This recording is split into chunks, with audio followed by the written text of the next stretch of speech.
Hujambo na karibu tena mtazamaji wa The World News katika kipindi hiki cha ulimwengu wa siasa. Mimi ni Adam Hussein. Taarifa za siri zinadai kwamba shirika la kijasusi la Mossad pamoja likishirikiana na shirika la ujasusi la CIA la Marekani wamekuwa wakifanya uchunguzi mara kadhaa nchini Iran.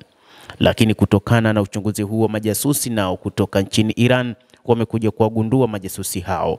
Lakini kinachotokea wakati huu ni kuuawa kwa majasusi hao, na inadaiwa kwamba takribani watu 60 wameuawa katika muda wa siku 10 pekee zilizopita, na hii ni kulingana na Fox News ambayo imefukua taarifa hizi ikidai kwamba majasusi 60 wameuawa ndani ya siku 10 zilizopita.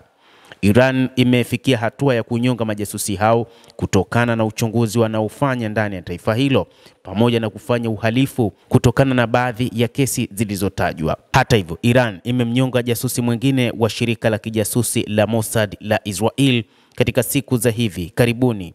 Idara ya mahakama ya Iran imeripotiwa kuwa imemhukumu mtu mmoja kunyongwa hadi kufa ambaye alikamatwa mwaka 2020 kwa kushirikiana kwa kiwango kikubwa na shirika la kijasusi la Israel la Mossad, na mtu huyo ambaye ni jasusi kutoka nchini Israel anadaiwa kwamba amenyongwa mnamo tarehe 22 ya mwezi huu. Kwa mujibu wa shirika la habari la idara ya mahakama Mizan, baada ya kufanyiwa uchunguzi, kukamatwa na kufikishwa mbele ya vyombo vya sheria, Pedram Madan aliyepatikana na hatia ya ujasusi kwa niaba ya utawala wa Israel alihukumiwa adhabu ya kifo baada ya taratibu zote za kisheria kukamilika, ikiwemo kuidhinishwa kwa hukumu hiyo na mahakama kuu ya Iran. Ripoti hiyo imeeleza kuwa Madani alikamatwa mjini Tehran mwaka 2020 kwa hatia ya kufanya ujasusi kwa niaba ya huduma ya kijasusi ya utawala wa Israel Mossad na kupata utajiri haramu kupitia sarafu za kigeni euro na fedha za mtandao Bitcoin huko Ulaya. Hata hivyo, jasusi huyo inadaiwa kwamba ni moja kati ya majasusi hatari ambao walikuwepo nchini humo mwaka 2020-2021. Baada ya kukamilika kwa mchakato wa kesi ya jinai, Pedram Madani alipatikana na hatia ya ujasusi kwa niaba ya Mossad na mashtaka ya kufanya uharibifu mkubwa katika ardhi na kuasi dhidi ya Tehran. Hata hivyo, amehukumiwa kunyongwa hadi kufa.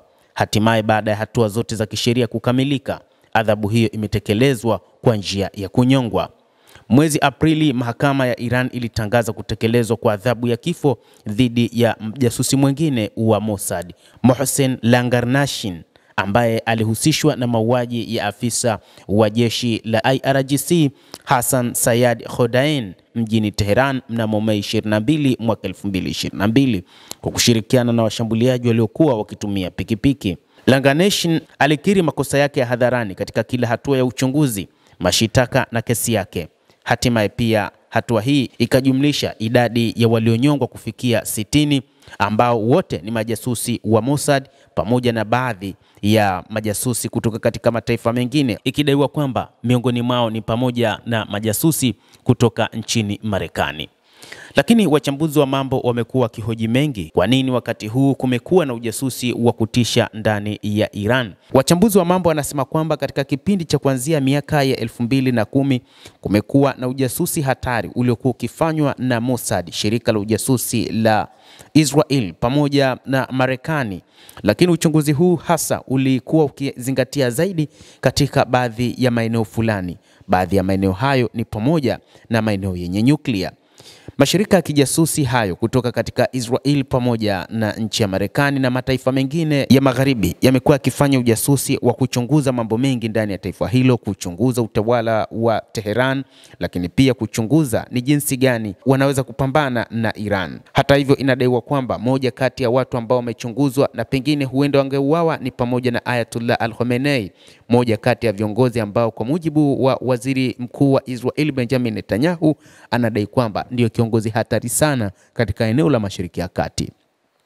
Ayatollah Al-Khamenei ndio kiongozi pekee ambaye ana mamlaka ndani ya Iran ya kufanya maamuzi mazito kwa ajili ya maslahi ya Iran.